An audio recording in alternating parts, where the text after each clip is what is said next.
दोस्तों, हमारे दिमाग के अंदर जो बातें रुक जाती है, उन रुकी हुई बातों के कारण हम बहुत ज़्यादा ख़राब सा फील करते रहते हैं, बहुत अच्छा महसूस नहीं कर पाते। हर वक्त ऐसा लगता है जैसे दिमाग के अंदर कुछ स्टक हो गया है, कुछ रुक गया है, जिसकी वजह से हम हमारा काम बहुत ही बेहतरीन तरीके से नहीं कर पाते, हम हमारी लाइफ बेहतरीन तरीके से नहीं जी पाते। तो ये जो दिमाग के अंदर जो स्टक हो जाता है, दिमाग के अंदर जो कुछ चीज़ें रुक जाती हैं, इन रुकी हुई चीज़ों को किस तरह से बाहर निकालें, किस तरह से हम हमारे दिमाग से हटाएं, इसी के ऊपर एक रियल एग्जाम्पल मैं आप लोगों के साथ में शेयर कर रहा हूँ। हाल ही अभी एक व्यक्ति ने मेरे से विज़िट किया, मेरे क्लिनिक पे उन्होंने विज़िट किया। उन्होंने मुझे बताया कि सर, बहुत लंबे टाइम से मेरे दिमाग के अंदर एक बात अटकी हुई है कि मैं मेरी ज़िंदगी में कुछ विशेष नहीं कर पाया, कुछ खास नहीं कर पाया। मैं मेरे आसपास के लोगों को देखता हूँ, कोई बिज़नेस बहुत अच्छे से कर रहा है, कोई टीचिंग बहुत अच्छे से कर रहा है, वो अपने काम में बहुत ज़्यादा मज़े ले रहे हैं, वो बहुत ही विशेष काम कर रहे हैं। मैं उन जैसा काम नहीं कर रहा। मैं डॉक्टर बनना चाहता था, मैं डॉक्टर नहीं बन पाया। और बीइंग ए डॉक्टर आप कितना अच्छा काम कर रहे हैं। हालांकि ठीक है, मैं मेरे परिवार को चलाने के लिए, ठीक है, जितना कमाना होता है उतना मैं कमा रहा हूँ।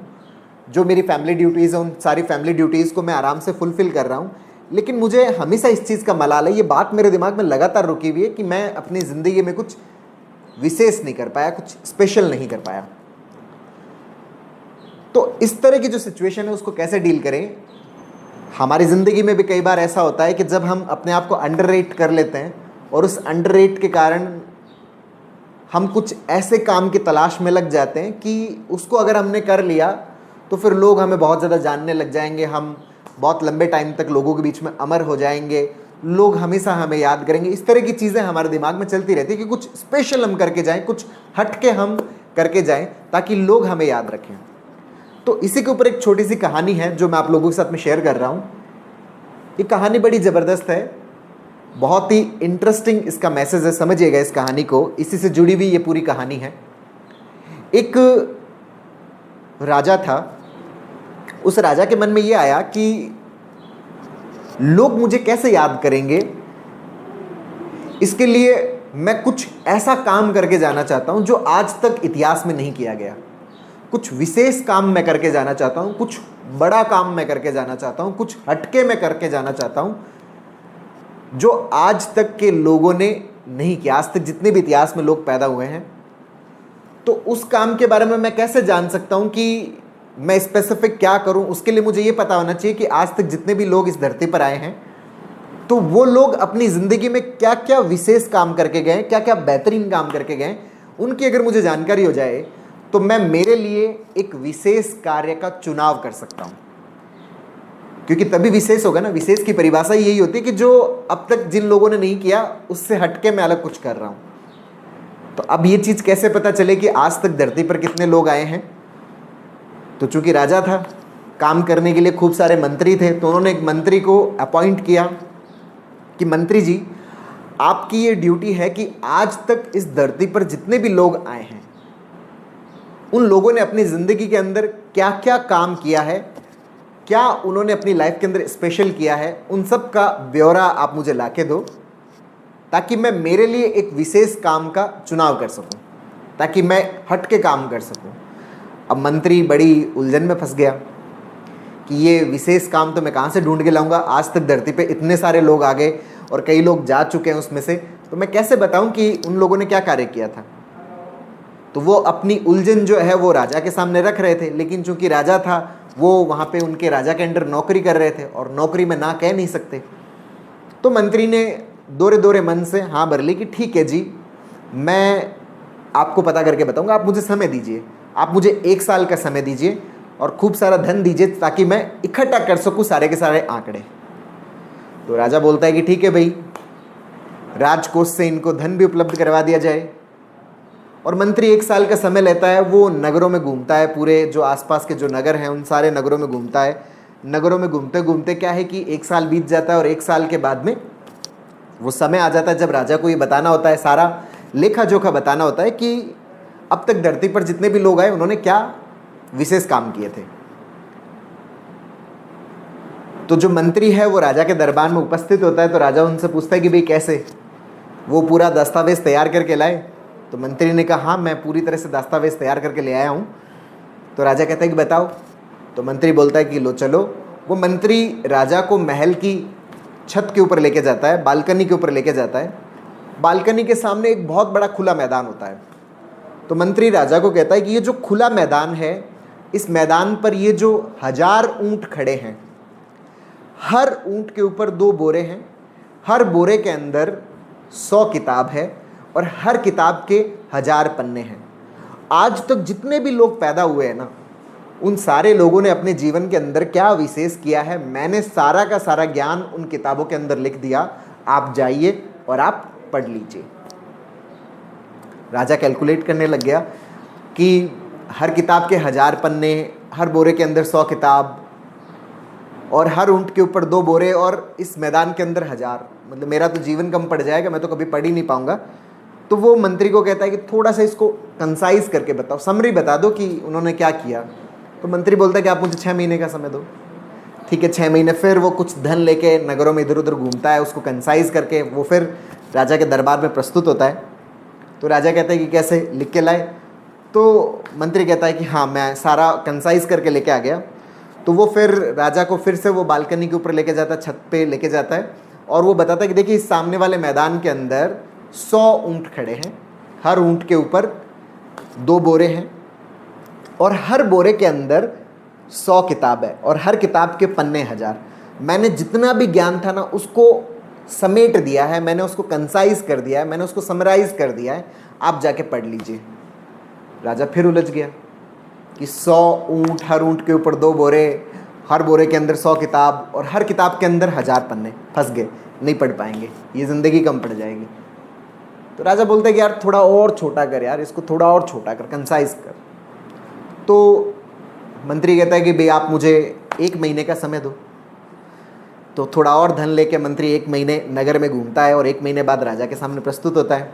तो राजा कहता है कि कैसे छोटा करके लाए ज्ञान को। हाँ, ज्ञान को छोटा करके लेके आए। वो फिर से राजा को महल की बालकनी पे लेके जाता है और बताता है कि देखिए ये सामने जो मैदान है, इस मैदान के अंदर 10 ऊंट खड़े हैं, हर ऊंट के ऊपर 2 बोरे हैं, हर बोरे के अंदर 100 किताब है और हर किताब के पन्ने 1000। मैंने छोटा कर दिया उस ज्ञान को, आप जाकर आराम से उसको पढ़ लीजिए, समझ लीजिए, अंडरस्टैंड कर लीजिए कि उन्होंने क्या विशेष काम किया।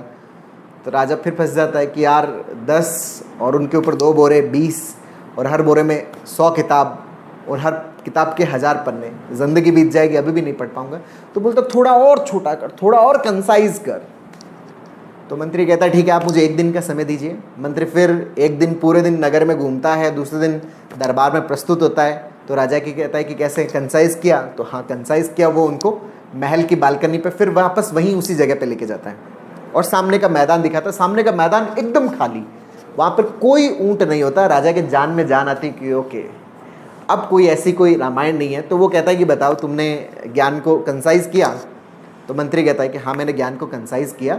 वो मंत्री राजा को एक चिट थमाता है, एक पर्ची थमाता है और उस पर्ची के अंदर 3 लाइनें लिखी हुई होती हैं, 3 सेंटेंसेस लिखे होते हैं, जिसके अंदर सारा का सारा जो ज्ञान है, अब तक जितने जो लोग पैदा हुए हैं वो अपने जीवन में क्या विशेष करके गए थे, वो सारा का सारा ज्ञान उस पर्ची के अंदर 3 लाइनों के अंदर समेटा हुआ होता है। राजा जब उन 3 लाइनों को पढ़ता है, उसमें वो जो 3 लाइनें लिखी हुई थी, वो 3 लाइनें ये लिखी हुई थी कि वो लोग पैदा हुए, लोग जिए और लोग मर गए। इसके अलावा किसी ने कोई विशेष काम नहीं किया। जो पैदा हुए उन्होंने अपने आप को जिंदा रखने के लिए जो काम किए जाने चाहिए थे, जो उपक्रम किए जाने चाहिए थे, वो उपक्रम उन्होंने किए और उसके बाद में मर गए।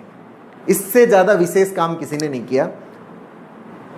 वास्तव में हमारी लाइफ के अंदर भी कुछ ऐसा ही है कि हम सभी लोग पैदा हुए हैं और अपने जीवन को चलाने के लिए, अपनी लाइफ को चलाने के लिए जो भी उपक्रम करने होते हैं वो सारे के सारे उपक्रम हम करते हैं और वो सारे लोग करते हैं, कोई अलग नहीं कर रहा। डॉक्टर है वो भी अपनी लाइफ में वही काम कर रहा है, एक इंजीनियर है वो भी अपनी लाइफ में वही काम कर रहा है, एक IITN है वो भी अपनी लाइफ में वही काम कर रहा है, एक कलेक्टर है वो भी अपनी लाइफ में वही काम कर रहा है।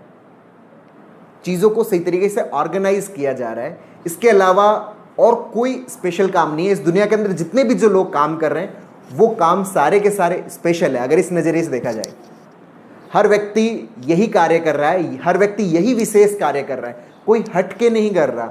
सब लोग पैदा हो रहे हैं, लोग जी रहे हैं और उसके बाद में लोग मर जाते हैं। तो जितने भी काम है वो सारे के सारे काम हमारे जीवन को चलाने के लिए, हमारी जीविका को चलाने के लिए हर एक चीज़ बहुत ज़्यादा इम्पॉर्टेंट है। हर काम अपने आप में विशेष है। जैसे हम घर बनाते हैं तो उस घर के अंदर हर एक चीज़ इंपॉर्टेंट है। हम कह देंगे नहीं सीमेंट इंपॉर्टेंट नहीं है, ईंटें ज़्यादा महत्वपूर्ण है, ईंटें भी महत्वपूर्ण है। हम कह देंगे नहीं दीवारें इंपॉर्टेंट है, नींव महत्वपूर्ण नहीं है, नींव भी महत्वपूर्ण है। हम कह दें नहीं दीवारें और नींव महत्वपूर्ण है, छत महत्वपूर्ण नहीं है, छत भी महत्वपूर्ण है। हर एक चीज़ इस दुनिया में जो भी किया जा रहा है, जो भी काम किया जा रहा है, वो सारा का सारा काम अपने आप में स्पेशल है, विशेष है। तो कई बार हमारे दिमाग में इस तरह की जो चीज़ें अटकती है कि मैं कुछ विशेष कार्य नहीं कर रहा, ऐसा बिल्कुल भी नहीं है। हम सभी अपने जीवन के अंदर विशेष कार्य कर रहे हैं, स्पेशल कार्य कर रहे हैं। और वो जो विशेष कार्य है वो क्या है? हम जीते हैं, हम पैदा होते हैं, हम जीते हैं और उसके बाद में हम मर जाते हैं। ये हमारा लाइफ साइकिल है। और ये लाइफ साइकिल क्यों है? ये पूरी की पूरी प्रकृति को बैलेंस करने के लिए, इस पूरी की पूरी नेचर को बैलेंस करने के लिए, पूरी प्रकृति को बैलेंस करने का कार्य हम करते हैं। जितने भी जो लोग हैं, जितने भी जो जानवर है, जितनी भी चेन बनी हुई है, वो सारी की सारी चेन किसके लिए? इस पूरे के पूरे नेचर को बैलेंस करने के लिए। और वो बैलेंस करने का काम हम सभी बहुत अच्छे से कर रहे हैं, बहुत ही बढ़िया तरीके से हम लोग कर रहे हैं। तो दोस्तों, जब भी आपको ज़िंदगी में ऐसा लगे कि मैं कोई विशेष कार्य नहीं कर रहा, दूसरे लोग कोई विशेष कार्य कर रहे हैं, तो इस कहानी को बहुत अच्छे से सुनिएगा, बहुत अच्छे से समझिएगा, बहुत अच्छे से अंडरस्टैंड करिएगा। अपने दिमाग को ओपन करके इसको समझने की कोशिश करिएगा कि इस दुनिया के अंदर जितने भी जो लोग हैं ना, वो सारे के सारे स्पेशल है, सारे स्पेशल काम कर रहे हैं। कोई विशेष कार्य अलग से नहीं किया जा रहा। चाहे वो डॉक्टर हो, चाहे वो इंजीनियर हो, चाहे वो कितना ही बड़ा गुरु हो, चाहे वो कितना भी बड़ा मोटिवेटर हो, चाहे किसी भी प्रकार का कोई सा भी प्रोफेशन हो, हम सभी इस पूरी की पूरी नेचर को बैलेंस करने का कार्य कर रहे हैं। हम सभी इस पूरी की पूरी प्रकृति को सहेजने का कार्य कर रहे हैं। अपना जो काम है वो अपने आप में विशेष है, हर किसी का काम अपने आप में महत्वपूर्ण है। तो दोस्तों, उम्मीद करता हूँ आपको ये कहानी पसंद आई होगी। नीचे कमेंट बॉक्स में लिखकर जरूर बताइएगा। और अब तक यदि आपने मेरे यूट्यूब चैनल DRKTV को सब्सक्राइब नहीं किया तो प्लीज़ उसे सब्सक्राइब करें, ताकि मेरे नए वीडियो का नोटिफिकेशन आप तक सबसे पहले पहुंचे। बहुत बहुत धन्यवाद दोस्तों। जय हिंद, जय भारत।